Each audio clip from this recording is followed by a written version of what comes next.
Okay, hello everyone and welcome back. It's good to see so many familiar faces from our Career Connecting Forum last month. It has been a few weeks. So since the forum wrapped up, and also some of you would have attended the session, probably the full week, and also the session with Anna Colo. She has been talking a lot about recruiter spotlight session, and it was very insightful. Um, Post the session, we actually have been receiving some questions about recruiters, such as like how do you actually talk to the recruiters, how do you approach them effectively, and who are the recruiters you would recommend. Within our community, we have started gathering a list of the community curated recruiter list, and we'll continue to add to that and build that together. So if you have any highly recommended recruiters, please let us know and we'll add it to that. And obviously, like Emmbr, Leonie Jennings, and Birthisel is already on the list. So before we dive in today, I would like to thank Ed Waters, who is also on the screen, for introducing me to two guests today. Because of the introduction, I'm very fortunate to have them in the session today. So with that, I would like to welcome Leonie Jennings and Ben Birthisel from Emmbr to the Recruiter Spotlight today. They'll be sharing with us the 2026 job market and opportunities. So as usual, we'll have some questions for Leonie and Ben, and thanks everyone for voting the questions. We'll leave some time at the end for Q&A and also for Leonie and Ben to share some of the vacant opportunities that they have at the moment. So as usual, please put your questions in the chat. Leonie and Ben, welcome. So glad to have both of you here. To get us started, would you like to give us a bit of a quick intro about yourself and your background? Leonie, I might start with you first. Sure. Thanks so much for having us, Maria, and thanks for joining everyone. I'm a Senior Customer Success Manager here at Emmbr in Projects and Change. Emmbr, firstly, is a boutique tech-focused recruitment agency based in Melbourne, but recruiting across the whole of Australia. As a Senior Customer Success Manager, it's similar role to I guess what other people might know as a principal consultant. So I'm client facing and recruit roles for our clients across all of projects, change and transformation. So typically anywhere from program managers, project directors, PMs, BAs, change managers, change analysts, project admins, coordinators, etc. Yeah, so that's me. Okay, thanks, Leonie. Ben, over to you. Sorry. Yeah, and I work very closely with Leonie more on the delivery of those roles and finding the right candidates to please our clients. The hard work Leonie does to cultivate those relationships. I work the other side of the equation with candidates and trying to make the right fit across projects and transformation broadly. And yeah, we work most roles together pretty closely. Yeah, cool. Thank you so much for the introduction. It's so glad to have both of you here. As I mentioned before, in our community, we actually posted some questions in the chat, in the community, the forum, and we have some top voted questions.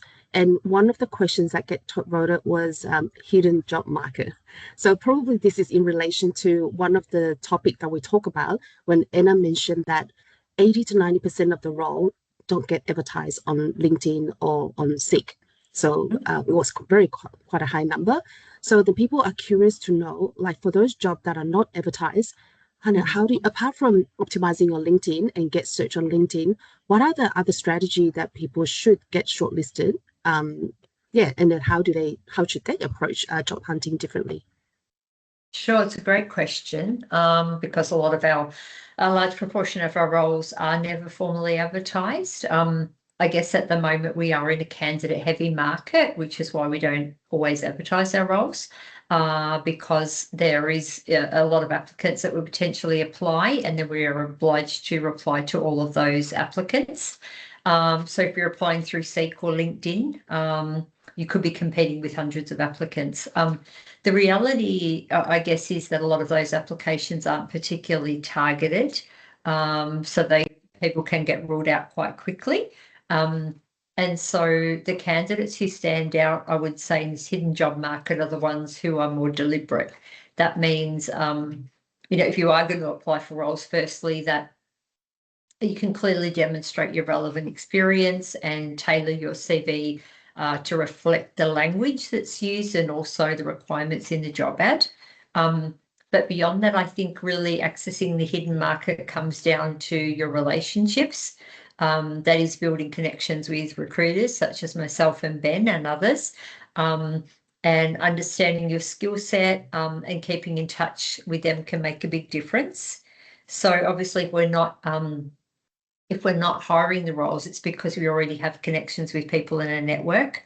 And so we would reach out to those people in the first instance. So, you know, if I've connected with a really good BA, I know they have strong, you know, skills in X, Y, Z, maybe they've got a finance background or whatever else, then if I get a role in that space, I would potentially reach out to those people first. But I think the same goes for your own networks. So you've all worked in different organisations, no doubt, over your journey. So previous managers, colleagues, you know, any people you've worked with, those relationships are often where a lot of opportunities come from. So a lot of contractors, for example, have often got their next role through those connections and reaching out to them, catching up for coffee, and oh, there's a role going, you know that person would like to work with them again, and therefore that opportunity presents itself. I would say the other thing you can do is increase your visibility, and I'll call out Ed here because Ed's quite good in terms of posting on LinkedIn and being active on LinkedIn, sharing insights. It can also be if you're maybe not as confident, but even sharing your own insights, but engaging with other content as well that you see. So maybe if you see Ed's posted something and you resonate with that, you might make a comment about it and share your insights, or you know, agree or disagree with it or whatever. But even just contributing thoughtfully to those conversations, it makes you front of mind. People are seeing you, people you know, have that visibility of you, and it shows that you're you know, you have that experience and that sort of expertise in the area. So it's really a shift from just applying for jobs, I guess, to actively managing your network and, you know, just having a think about how visible you are in the market. What I would say is that with, you know, reaching out to agencies and things like that, we potentially all have different clients that we work with. So it's important that, you know, you do have a think about that, because whilst we might have terms with a certain client, other agencies might be on the panel for a different business as well. But when you're just like with any networks and any relationships that you have, I think, you know, building that strong relationship and, you know, connecting with people who you feel like you resonate with, that's what's important. Yeah, and I think just to add to that too, and to reiterate what Leonie said, just trying to pull the curtain back on how the recruiter brain works. I think that's probably hard for people to understand, but we're not going straight to Seek or LinkedIn. I know we spend most of our life on LinkedIn, but we're going to our phones. We're going to people we've spoken to recently. We're going to people that have made an impression on us and we know are ready to move. So the question isn't just, am I on LinkedIn? It's, am I someone a recruiter's actually thinking of at 8 a.m. on Tuesday when a role lands and comes in? Cool. Yeah, good strategies. I think with that, I will also encourage people to connect to Ben and Leonie on LinkedIn, because they are also very active on LinkedIn. When we had our first session in the Career Connecting Forum, the first session, the LinkedIn connections just went over the board. Yeah. Yeah. While you touch on it, in the Career Connecting Forum, it also ran a session on LinkedIn optimization, on LinkedIn enhancement. So we talk a lot about like how people can position themselves and also optimize their LinkedIn to get seen and to get searched. Yeah. All right. Second question, also a very top voted one, is the hiring manager's wish list. So from your experience or from your observation, what are the top skills that companies or the hiring managers are actually looking for right now? Yeah, I guess there are probably 4 to 5 things I'm sort of consistently seeing. I think it's not so much about skills and experience specifically, it's candidates who are comfortable operating a bit outside of their job description. and can flex depending on what the business needs. So what we're seeing are roles are maybe becoming a little bit less defined, and teams are leaner. So they want people who can wear multiple hats, if that makes sense.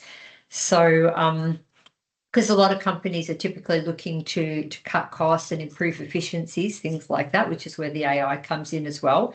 So candidates who are adaptable, and what do I mean by adaptable? I guess candidates who can learn quickly, adapt to different stakeholders and environments, but also candidates who are just willing to roll their sleeves up and do what it takes to deliver the project.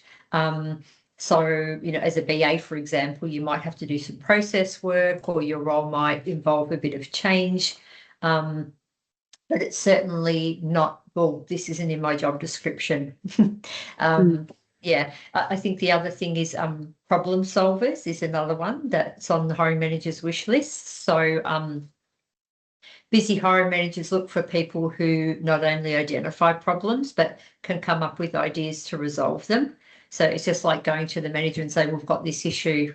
They want people who are going to say, I've done a bit of research. I could suggest, some solutions. You might bounce those ideas off them, but you wouldn't necessarily go with the problem and have no solution in mind. And you're just looking to throw it over to them, if that makes sense. Yep. The other thing is obviously translating between business and technical is a skill that's really, really important. So again, go back to BAs, but that's a role where you're acting as the bridge between technical teams and the business. But even for PMs, it's about communicating information up, keeping stakeholders in the loop, bringing people along on that journey. Hiring managers are really looking for people who can simplify those complex ideas and take stakeholders along on that journey and keep them informed. One of the other things we're seeing is, and what separates potentially good from great candidates is the commercial awareness and the business context. So understanding why the work matters, not just delivering tasks, but delivering outcomes. The stronger candidates will understand the broader business outcome that the company's trying to achieve. And then I think the other things which all sort of go in line with this is really candidates who take initiative, and I say this erring on the side of people who are more experienced rather than junior people, but candidates who are not waiting to be told everything. So they'll go and do their own research. If they don't know something, they will try and find out themselves. They'll try and work out who they need to ask. It's that kind of initiative because everyone's busy at the moment, and I feel like clients are looking for self-starters who are motivated, who will hit the ground running, and they will work things out to a certain extent by themselves. So people who take ownership, who follow things through, who chase down answers, and just keep that momentum going, especially when we're talking about, contract roles and you're working on a project. So just keeping that momentum going forward all the time. So if I had to summarize it, I would say it's less about ticking every technical box and more about how you show up, your mindset, your adaptability, and how you work with others. Yeah, it's very true. And I think what actually really cuts through when a candidate gets in front of a hiring manager is that ability to demonstrate that. So adaptability. Hiring managers are good at spotting the difference between someone who says they're adaptable, for example, and someone who can actually point to a time where they've actually been able to walk into a complex or ambiguous situation and figure it out. And I think that ability to evidence your experience is critical, and sort of going back to that BA lens. I know we've touched on that, but it's not a bad segue. They want to know what changed because you were there. How did the risk reduce? How did you speed up a decision, align the room that couldn't agree? And that's the difference between someone who does the work, the requirements, the documentation, and then someone who drives an outcome. And in this market, I think that distinction is the difference between making a short list and not. looking at it from a candidate perspective, again, BA, just one example, but I think that's a tangible example of how you can implement that in front of a hiring manager, in front of a recruiter. Yep, yep. And do you think these are more kind of surface during the interview? So with the resume, sometimes it's a bit hard to tell whether that person is what you've just mentioned. It's probably Yeah, more during the interview, right? Yeah, absolutely. definitely. Yeah. Mm, yeah, Yeah, I couldn't agree with that more. And seeing, and I know we'll touch on it soon, but overly optimized resumes through AI, that does throw a bit of a spanner in the works there as well, but that's a different topic. yeah, yep. Cool, cool.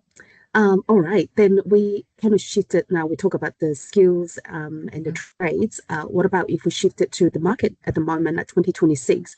What are the roles that you have observed that are in highest demand, and what are those roles that are cooling off that you could share with everyone?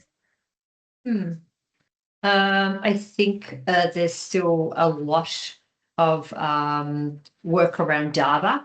And I think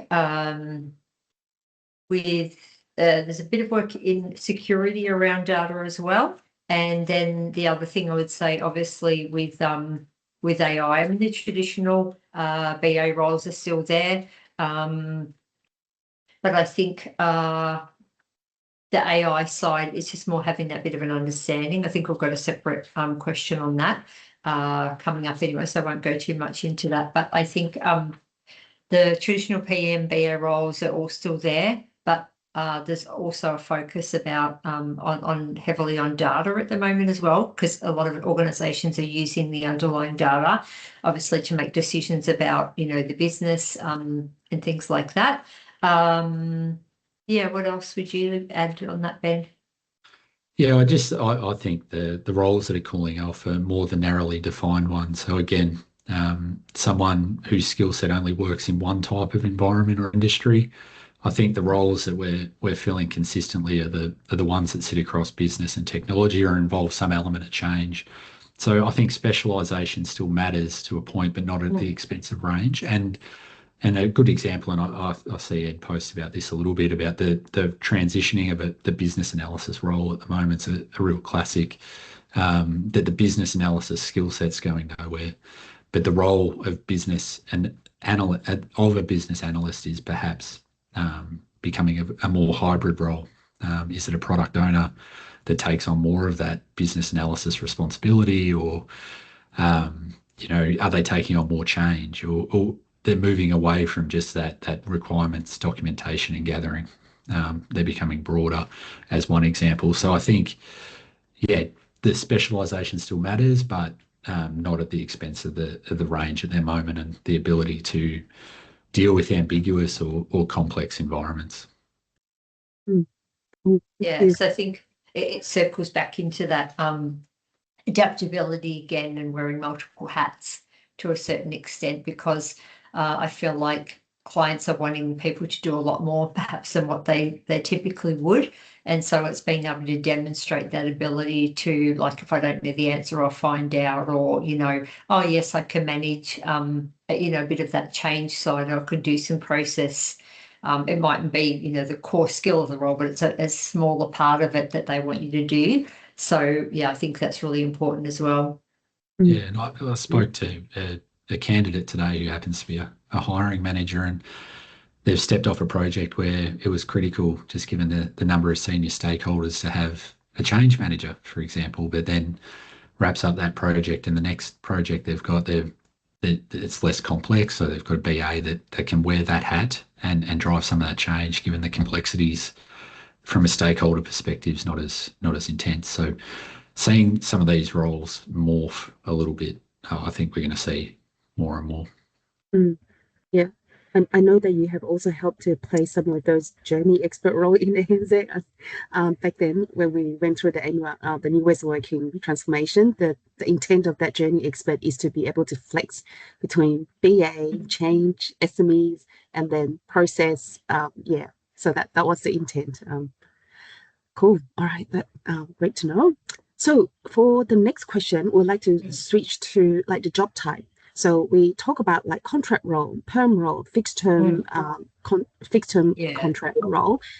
for some of the people, they haven't actually been in the perm role for a long, long time. Like some people in our community, like 20 over years in the perm role with one organization, and probably something like contract role will be very, foreign to them. So would you want to share, for someone who are in that kind of bucket or in that situation, what do they need to consider, or is there any opportunity to consider a contract role? What are the pros and cons, and potentially any current demand, or what are the ratios like in the market? Yeah, sure. It's a good question as well. I think honestly it does, I always say it comes down to personal preference to a certain extent. I think that at the moment with the current market, I would encourage people to stay open-minded. So starting with fixed term roles, they can be a nice middle ground. You get the benefits of a permanent role, like annual leave and sick leave. So if you're coming from a permanent, and you've been a permanent for a long time, that can be a nice middle ground for you. But it is with a defined end date. And quite often those roles, they can extend or, go into something longer term or permanent. Often see the fixed term roles within healthcare, which we do a lot within the healthcare space here at Emmbr, and not-for-profit sort of organisations, but it can be across a lot of different organisations, but typically in those sort of spaces. With the NFP too, they also have sometimes a salary sacrificing component as well, which can add another benefit to the role, some tax savings and other things there, so look into that. Contracting, yes, it's a bit different. I mean, the big advantages for contract are usually the day rates. Higher day rates are there because you don't get your sick leave and annual leave and things like that. So if you don't work, you don't get paid. But the real thing with contract as well is you get the opportunity to work again across different organisations, different projects, and that can be quite exciting. So usually you'll come in on a contract to help, deliver a particular project, and you might be working on a transformation program or something like that. So it's a great way to build your experience quickly, especially if you want exposure to transformation work or particularly to deepen a particular skill set. I think, on the flip side, there's less stability. They have a shorter notice period. It's usually typically 2 weeks for a contract. But then, and they can be impacted by project funding. So there's that sort of risk element involved. But I always outweigh that with the fact that permanent roles aren't really as permanent as what they once were. I guess with a lot of companies, and those of you who are ANZ will have seen that restructuring, redundancies, things like that. It's not always essentially a forever role anyway. So that gap in security potentially isn't as always as big as people think. Depending on the organisation as well, I would say that as a contractor, you can be sometimes treated exactly the same as a permanent staff. There might not be much difference. So it's really probably more of a mindset change, if anything. Otherwise, you'll really just usually typically fill in a timesheet and it will be approved automatically. And, you can come on board with an agency like us as PAYG, pay as you go. So we'll take care of your tax and super and all that sort of stuff, and the money will come into your account. So it's probably just more of a mind shift change if you've always been in a permanent role. Going into that contract mindset where, sort of hit the ground quickly, ramp up, but, otherwise, as far as pay and a lot of other things go, security-wise, it is personal preference. It's something that you have to think about. I have contractors that have been contracting for, 2-3 years. It's not that they always have to be such a short-term engagement either. If it goes well and they like you could get to work on other projects. It really is a project delivered in a 6-month time frame anyway. So the key is to think about what matters most to you. I would say be open-minded, but whether that's the stability, the variety, the earning potential, and then make a decision based on that. I would also just, the last thing I would say on it is that considerations like if you're looking to get a loan, things like that can have an impact. if you're contracting, but I can't give you financial advice. But I think if you're applying for loans and things like that, it can be more difficult if you're a contractor. And I'd just add that people that are permanent or fixed term looking to make that jump, it can be notice period can matter to a hiring manager probably more than you think. Just given contract roles can move so quickly. And if you're sitting on a 4-week notice period, for example, you can miss out before you've even really had the opportunity to start and might rule you out immediately. Not always, but that's something to consider if you're not getting traction, making that leap from permanent to contract. Yep. Yeah, and I guess if you're already in the market, sometimes that can be an advantage because you're ready to start immediately. And if they're, most of the time when hiring managers come to us, they needed the role yesterday. So sometimes having someone who can start straight away, it's never straight away anyway, because they have to onboard you and go through the interview process. But the fact that you're available immediately sometimes is an advantage. Absolutely. Yeah. What do you think are the ratio of these roles at contract versus perm from what you're recruiting at the moment? It's interesting. I still think, and Leonie might be able to correct me, but it's probably still weighted heavily to contract. Yeah. And I'd say it's less than what has typically been contract, but it'd still make up 65%, give or take, of our work. In projects and transformation, there's probably a higher percentage now going to fixed term and less perm. I don't know if you disagree with that, Leonie. No, I was going to say, I think it's more also because we're in projects and change, and a lot of people get people in to work on a specific project. So yes, there's probably we're probably more contract heavy, whether that's fixed term as a contract or a day rate contract compared to permanent. Yeah. And that's evidenced by, the stats across our business that in projects and change, we're probably the most contract heavy side of things. Yeah. Yeah. And is that more 6 months type of contract? Yeah, generally speaking, I would say predominantly most contracts start off with 6 months. The fixed term ones are usually quite often 12 months, and sometimes you can get longer. Occasionally we get a shorter term, but I would say standard is 6 months. Yeah. Cool. All right. Thanks for that insights. I know just now we touched a little bit on AI, so let's move, shift our gear to AI. So the AI hype. So how do you think AI is shifting hiring? Do the employers or the hiring managers really care about AI proficiency, or how would people bridge the gap for that AI knowledge and Yeah, I mean, AI is definitely a big topic at the moment. I feel like we're still in a phase where employers value practical understanding over deep expertise.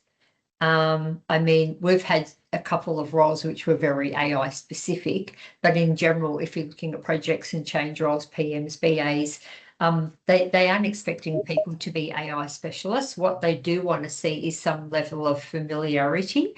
And that could be with tools like ChatGPT or Copilot, but more importantly, also understanding how they can be applied in a real world setting. So what stands out there is sort of that curiosity and mindset, candidates who are open to learning and experimenting and thinking about how AI can improve efficiency or support decision making. Those sort of candidates would tend to differentiate themselves. And in terms of bridging the skills gap, I would say it's about getting your hands dirty with that, using AI tools in your day-to-day work, learning how to write better prompts and understanding where the AI adds value and where it doesn't. These are just things that you could be doing at home. I think the key point is that, that human in the loop or that human oversight is still critical anyway. So employers are looking for people who can use AI, but AI is just a tool at the end of the day. So you still need to apply judgment, context, and critical thinking there on top of that. So less about being an expert and more about showing that you're engaged with it and that you're thinking about how to use it effectively. because everyone, from what I can see, is at a different point. Some clients have just put guardrails around the use of some of these tools and said, yes, you can use Copilot at work, and we're just going to put, implement that enterprise version, and you can log on to that. That way the data is protected. And other companies are a bit more further advanced, but it's just having the open-mindedness, I think. Yeah, I really agree with that. I couldn't agree more. I don't think it needs to be overly sophisticated, and I think people can get spooked by that. I know there's a lot of people out there building some amazing things with Replit or Lovable or whatever other tool is out there, but even using it to draft documents or refine requirements and helping build process documents and those kind of things. It's the practical application that matters at this point, over the pseudo vibe coding engineer that's building some pretty elaborate things. Yeah. And while we talk about AI at the forum, we also talk about the AI usage in resume and LinkedIn and interview. So I think the key message is people can use it, but still make sure that you check the output that's been given, and also with the interview, also put in your own language rather than totally relying on AI. So just to reiterate that. Yeah, definitely. Yeah. From it, probably it's not a bad little way to, if you're applying for roles, that I wouldn't dissuade anyone from using AI to support your application process, but the overly optimized resumes that people haven't made any effort to reformat, or you can tell there's been very limited human interaction with that document, can make it challenging from our end, particularly now that we're doing more and more cross-referencing with your LinkedIn profile. So is what we're seeing on your resume matching up with your LinkedIn, or is it overly optimized? So I think they're things that you need to consider, because if you're calling yourself a project manager and your LinkedIn saying that your whole career has been as a product manager, then we're probably not going to pick up the phone. Yeah. Maybe just a question on top of my head. Do you know if organizations or recruiters are using AI to screen interview? I know they screen resume, but what about interviews? Look, I think I've found that maybe some of the bigger enterprises internally maybe have some more sophisticated tooling around this, but in terms of what we do, it's very much human and manual. It's not as sophisticated as you think. Even pattern matching through resumes and keywords are nowhere near as accurate, as sophisticated as we'd like it to be at this point. And I think this goes for most agencies. I think this is speeding up quickly, and I think we'll see more of it in terms of agency recruitment. I think we may see a bit more of this in internal recruitment already, but I think we will start to see, screening done with a bot initially, day rate, all the fundamental questions, and then you'd probably get a human to talk through your project experience, and then sort of how applications come in and into our system and then are resurfaced in our system. I think that's sort of going to be a big change, but it's nowhere near as sophisticated as people make it out at this point.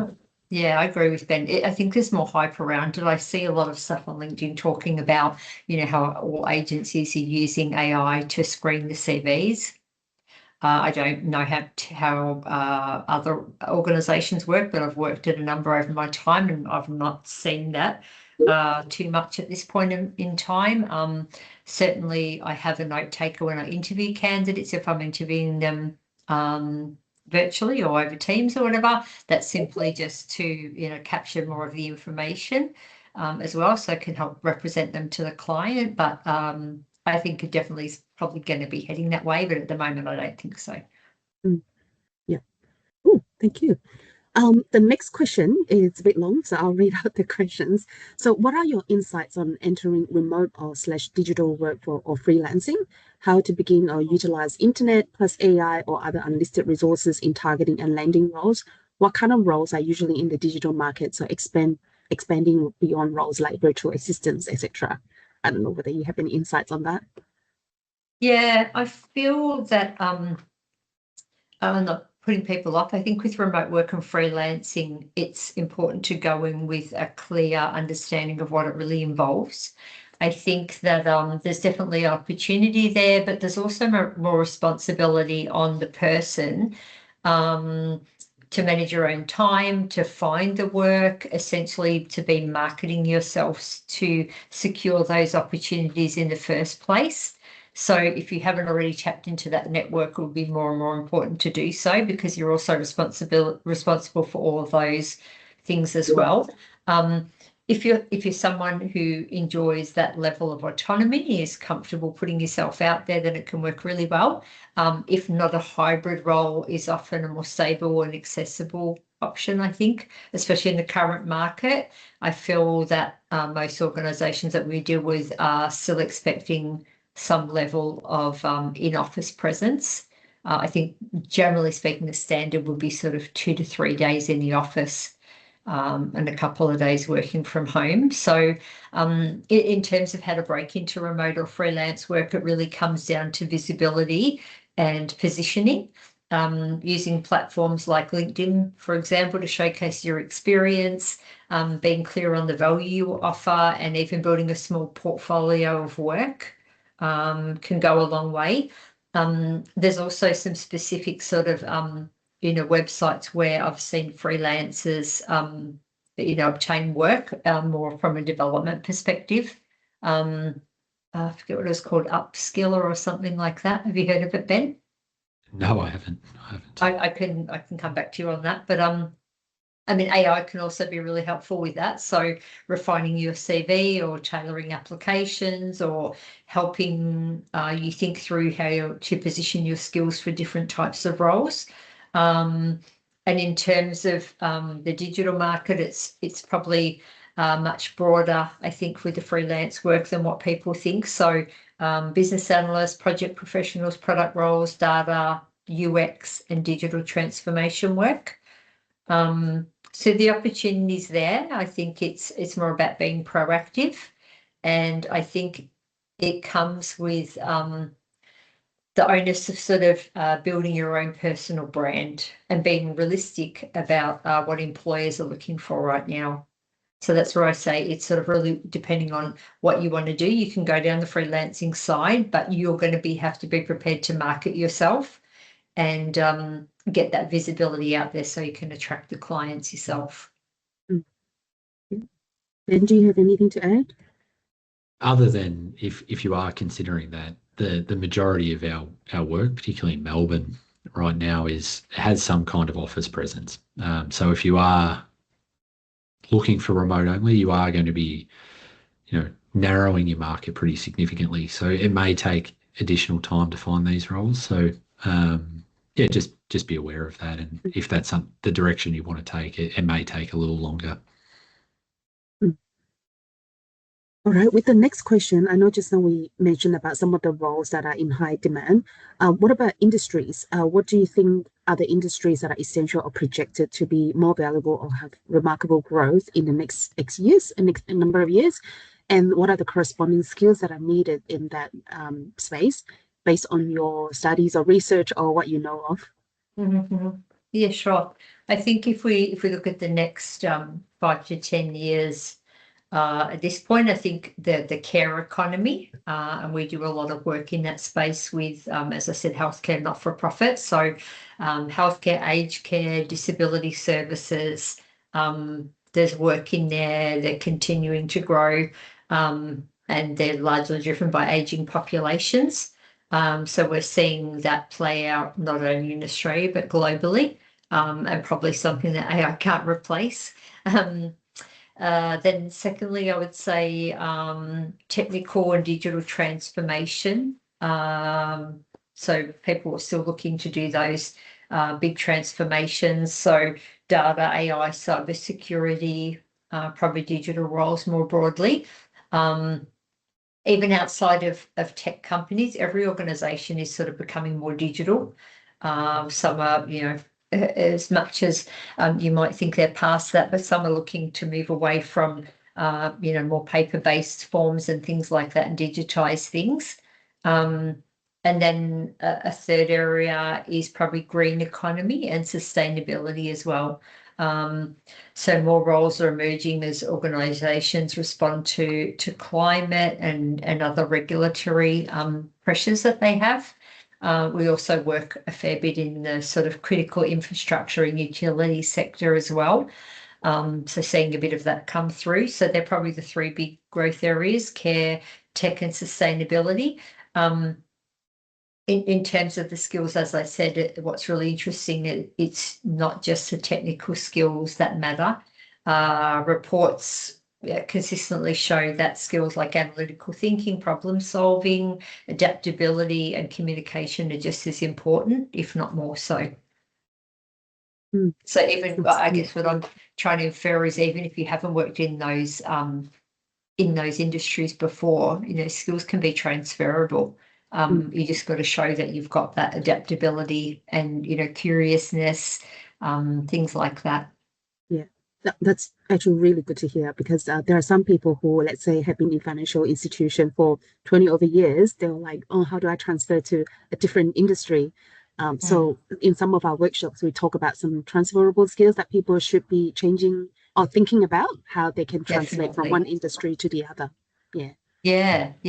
And I think when doing interview prep and things like that, it's important not to get too bogged down in that company or that organization's specific sort of languages and things that might be only relevant to that industry. Just try and think a little bit more broadly about those transferable skills and how they could reflect into the new organization that you're interviewing with. Yeah, thank you. Ben, anything to add? No, I think Leonie covered that well. I guess in the near term, we have been seeing quite a bit in the utilities and healthcare care market already. So that, I think that's critical infrastructure. We're seeing work in that ramp up now, and I think that will continue to be the case, like Leonie said, over the next 5 to 10 years too. Yeah. Okay. Thank you. I just put questions in the chat for people. We have some time for Q&A, so feel free to add your questions in the chat, or if you want to raise your hand, feel free to do that. Just to mention, Huan Yi has been really awesome in the background capturing all the notes. She's not AI, but she feels like an AI to capture all the notes and do all that in the background. So really thank her for that. Maybe before we wait for the questions to come in, do you want to share some of the roles that you have at the moment and what the companies or the hiring managers are looking for in that role that you can articulate? Yeah. So I am recruiting BAs for an organisation which is in that not-for-profit sector. They are day rate contracts. It was actually really refreshing when I had the brief with the hiring manager, because he was really looking for people who had that curiosity, people who were adaptable, people who could deliver those outcomes. So the things that we really talked about during our conversation here were the things that he was looking at. I think it's just that sort of attitude and, ability to hit the ground running. So I've already had one BA start with this person, and the feedback was, she's already, hit the ground running. I know that's a bit of a buzzword, but, just someone who he can see is getting in there and, asking the right questions. Same with a PM I placed recently. When the hiring manager circled back with the PM, he'd already sort of reached out to people that the hiring manager hadn't even met yet, but he knew they were going to be decision makers and people who needed to be across. So he just went ahead and set up those meetings. So the BA role that I have, it is out more in the eastern suburbs. It is accessible by public transport. It's quite close. But they do want somebody who would be in the office for a minimum of 2 days per week. There are a variety of different projects. So I guess this organisation has gone through a bit of a restructure and had more of a model where most of the BAs and PMs sat within particular business verticals, and now they're all coming up together under more of an IT PMO situation. So they want people that, this hiring manager, which is also refreshing, you don't have to be you know, a certified Scrum Master, or not so much about the certifications and things like that. It's just about people who can just get in there and, you know, add value and be adaptable, as I said. So those roles are 6-month contracts. There definitely can be extensions there. And probably looking for people who, you know, would like to work within that sort of industry where they're giving back to the community as well.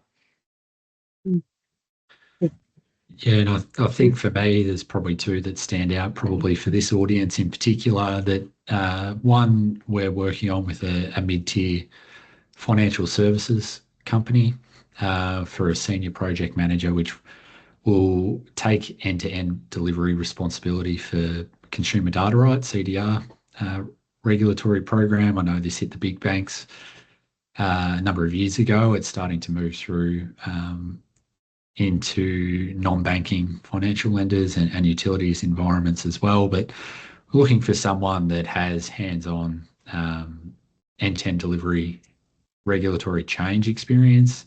CDR would be nice.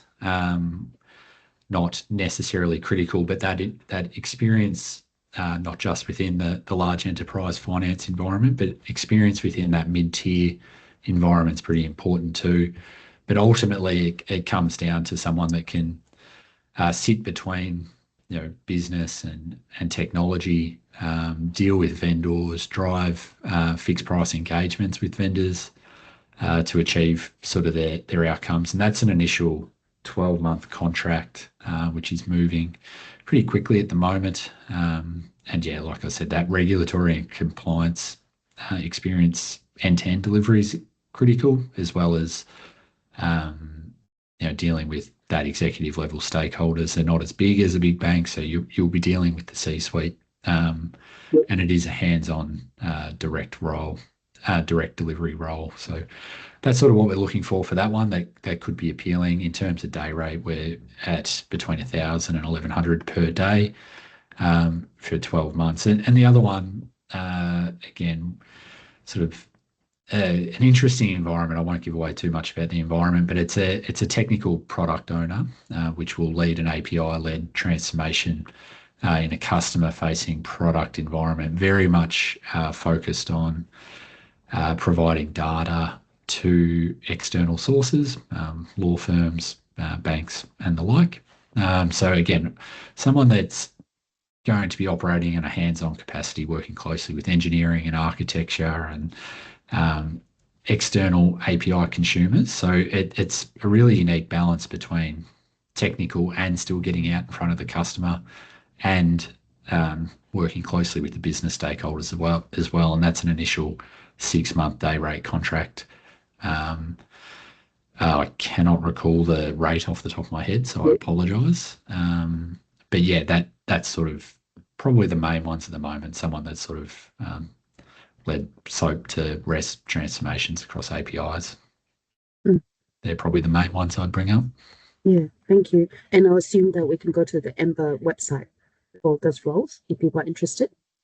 Yeah, I think the LinkedIn page is probably the best place to find the jobs. Yeah, they'll always be there at a minimum if they haven't sort of passed through to our website yet. Yeah. Okay, cool. Well, thanks for sharing the roles. So for people on the line, if you're interested in those roles, feel free to reach out to Ben or Leonie or check out the LinkedIn page. No, Ken has his hand up for a long time. Ken, do you want to ask your question? You're on mute, Ken. Sorry, that's a rookie mistake as always. Thank you, Leonie and Ben, for providing the insight. I'm really grateful. I was during lunch. But one question I had for you guys is, currently I'm not looking for a role, but I'm finishing up my secondment in December, when I'm going to take a 15-year package from ANZ. So I'm working at ANZ at the moment. As a result of that, should I be now focusing on hitting up recruiters to say, hey, this is my situation? What would be the best advice for me in this situation? Because at the moment, I'm not looking for, Yeah. Do you want to wait until that period passes so that you can? not exactly, but I can't really move in this next 5 months or so because I want my package still. Yeah. And I don't want to sense. ruffle the feathers, so to speak. But at the same time, because my timing is not great because it's finished up at December, and I know it's a quiet period between Christmas and the like. So that's why I was just in a bit of what should I do in this situation, and I would. Yeah, I mean, I think if you're really not going to and can't move before then, it's just probably not worthwhile reaching out too much now and looking at those opportunities if you're honestly not going to move, because we're always looking for people who, you know, at the most have 4 weeks and then would be prepared to move. But if that's not your aim, then unfortunately you probably have to wait till closer to that time, which I understand what you're saying. December, January is not probably the best time. But I would probably start, you know, having those conversations more around, you know, closer to October, November, depending on when you're going to finish up in December. But more than sort of, you know, 2 months out is too far in advance. Yeah. Unless you're just looking to get feedback on your CV and things like that and build a relationship, but otherwise, yeah. I think it really depends on your situation too. Are you hoping to take some time off after your package comes through? Are you know, all those kind of things probably play into it as well. Like if you know, you might finish up in December, but you're not really going to start looking till February. So they're all things that we'd be asking questions for as well. What's your situation? What are your plans? How can we help in the meantime? You know, you can still build networks and relationships in that time, even if you're not actively pursuing jobs, and it could be a coffee or someone helps you with your resume or LinkedIn or whatever it is. That's still all really valuable, but it probably needs some thought about how you're going to handle the end of that time. Are you going to take time away? And does that get you through to February where it typically warms up? But in fairness, I think Leonie would attest that January, February this year were probably some of the busiest January 2 months that we've had for a long time. So, you know, it's not always doom and gloom at that time of year either. Yeah. Okay. Thank you for that. Appreciate it. Thanks, Ken, for asking questions. We have 2 questions in the chat, and that will probably bring us nicely to the end of the session. So the first question is, if you're in contact with a recruiter, how do you maintain that momentum or visibility over the weeks without unintentionally appearing overkeen or coming across as bother, besides from sending your recently updated CV over, opening the door for a coffee chat, if they're not busy, etc.? Yeah, I mean, I can only speak on behalf of myself. I think, you know, once I've had the initial sort of meeting and understand where the person's at, and, you know, we've caught up over Teams or a coffee, I'm happy for the person to check in every now and then, send me a text, send me a LinkedIn message, you know, just letting you know I'm still in the market, still available. And then I would expect that if they do pick up a role, then they come back and let me know their circumstances changed. But I'm happy for them to sort of touch base every, you know, couple of weeks or whatever. It's fine. I don't think that's too much. I think that's quite reasonable, and just, you know, reminds me if I haven't, you know, just to keep them front of mind. Is that the same for you, Ben? Yeah, very similar. I'm often happy to have a coffee in that first catch up just to build a relationship. It's more than just what's on the bit of paper. I think that's the beauty about Emmbr. It's much about the person. So I think, like Leonie said, that first meeting, whether it's on phone, Teams, in person, it's about getting to know the person behind the bit of paper, what they're looking for, how we can potentially help if the right role comes through. We can't service everyone at once. But in terms of, sometimes it's hard to get us on the phone because we tend to live on our phones. But, you know, text message, LinkedIn message, email, I think you'd find, particularly with Leonie and myself, you'd get a response. It might not be straight away, but you always get a response. So yeah, checking in is perfectly fine. If you can't get us on the phone, it's probably because we're getting slammed. No other reason. Yeah. And this session is a good opportunity to break the ice, like for people on the line, and also for Ben and Leonie to get to know each other. So it won't be so foreign when they reach out to you. Yeah, absolutely. All right. Last question. In job description, certain selection criteria, skills, and qualities are listed and necessary. If you don't have all these skills or criteria, should you still apply, or is it okay to apply if you have some or most of the criteria and have an interest in the job? Yeah, it's definitely okay because to apply. I think it's just important that you do look at the criteria, because what I was saying before about if you were to putting it up, a lot of people would be ruled out. Because some people might have, none of, I might say, I generally, if I do putting it up, I'll try and say what is mandatory, what is non-negotiable, and the other things are negotiable. We can't always get everything we want, and so it's about the person as well. So definitely apply if you don't have everything, for sure. But if you do have those things, make sure that you highlight it in your resume, make sure it's there. You can't just assume, if you're a BA that, you've touched on Visio, for example, you've done process mapping or whatever it is, or that you've dealt with a particular ERP system.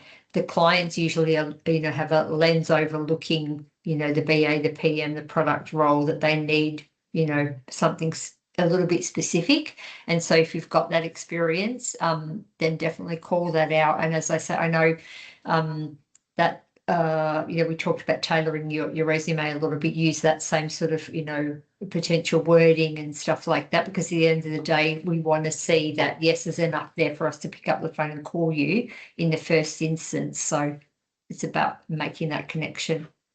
Yeah, and I'd probably add that we don't often write the job descriptions for clients. A lot of the critical information that we get comes from a hiring brief that, I might sit with Leonie and she really pulls out from the hiring manager what is critical. Sometimes job descriptions and selection criteria that you see can be pretty generic, pretty vague, and often if you see a recruiter's job ad post, it's probably taking into account that briefing we've had and picking apart sort of what the hiring manager really wants. And yeah, sometimes I wouldn't get so bogged down in the JD that comes through because it's not always exactly what is required. Yeah. Okay. We have one last question just got inserted in, so maybe we'll just touch on this one. What are the common mistakes you see in CV from candidates trying to pivot? What makes you an advocate for a candidate internally or hesitate or reject a candidate with non-traditional background? For example, that person having a background from working in a regulated environment to a hands-on sector and now moving into a corporate structured space. Okay, I feel like there's a couple of questions in there. Could you just repeat the first one? What are the common mistakes that you see in candidates from candidates trying to pivot? So perhaps it's more about pivoting to a different type of role. The not highlighting the transferable skills that could apply to that other role. So, for example, if you were working as a BA and you wanted to pivot into a product role, there are probably some transferable skills there, but you've got to sort of draw them out. So it's just about how you sort of draw out those skills that are going to be relevant to the other role a little bit more. And then what was the second part? Well, what makes you advocate for a candidate internally or has to reject a candidate with a non-traditional background?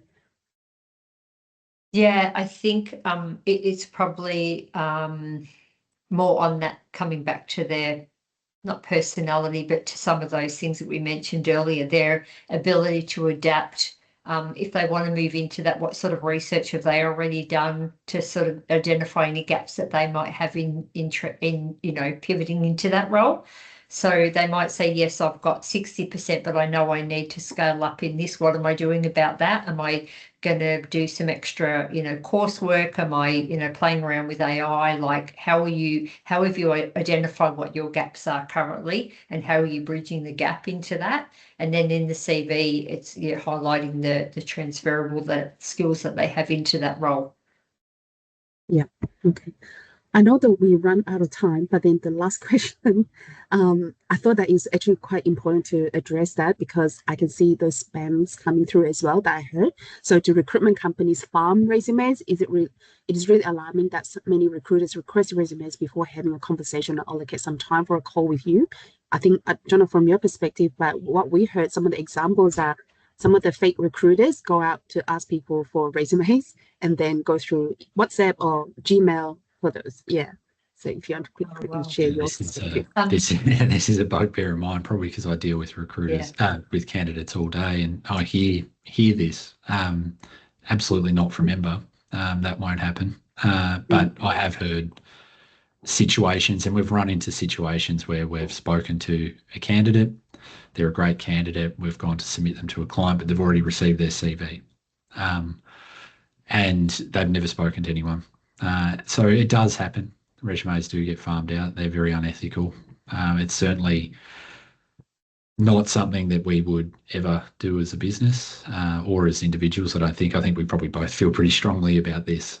Sometimes in terms of requesting. Oh yeah, you go. Sorry. No, I was just going to say, sorry, Ben. I often say to candidates on that send me your CV. It won't be going anywhere unless we've had a conversation about it first and that you agree to being represented for that role. Sorry, Ben. No, that and sometimes we may request, if you've reached out on LinkedIn and we haven't connected before, I don't know much about you. I might request a resume first just so I can read about your background and get to know you, but nothing happens. It's just more context for myself for when I pick up the phone and I can ask some educated questions as opposed to the generic. Yeah, I would say the same. I do often when people reach out say, would you mind sending me a copy of your resume? And that's because with some people, they've got their title and not very much detail at all on their LinkedIn profile, all the details in their resume. So I can't see anything apart from their title and maybe a few dot points. It's just to get that resume, well, number one, that's going to tell me what the resume looks like. And if I need to maybe suggest to them some amendments and things like that, I can see some ways to improve it. But it's also to get a bit more detail there from the actual resume because their LinkedIn might not reflect what is in their resume. But I think people should, that's where I guess that trusted relationship that you build up with a recruiter is important rather than just, sending it out everywhere because you want to make sure it is your intellectual property and it does need to be protected. And so just, and it's in your right to ask, just assure me, can you tell me, is that resume going to be shared with anyone? What's your process for submitting it to clients? Feel free to ask that too. It's your information and you're, able to push back and ask about how they would use that. All right. No, thank you so much. I think we might have to put an end to this session. I know it's a lot of questions and a lot of engagement in the chat as well. Thank you so much, Leonie and Ben, for coming to our session and sharing all your insights. I know that we had a recruiter spotlight session with Anna, but there's a lot more to unpack in this session. So thank you so much for sharing that with us. My pleasure. Again, I hope it's been helpful for everyone. I really do. Absolutely. Yeah, definitely very helpful. So thank you so much. Hopefully one day we can invite you back again for the part 2 of the conversation. But for those on the line, this session is recorded. I'll be adding that to our School Community Hub. But otherwise, put our hands together to thank Leonie and Ben for spending the time with us. Thank you, everyone. Thank you so much. Lovely to meet you all. Best of luck. All right. Thanks. Okay. Bye.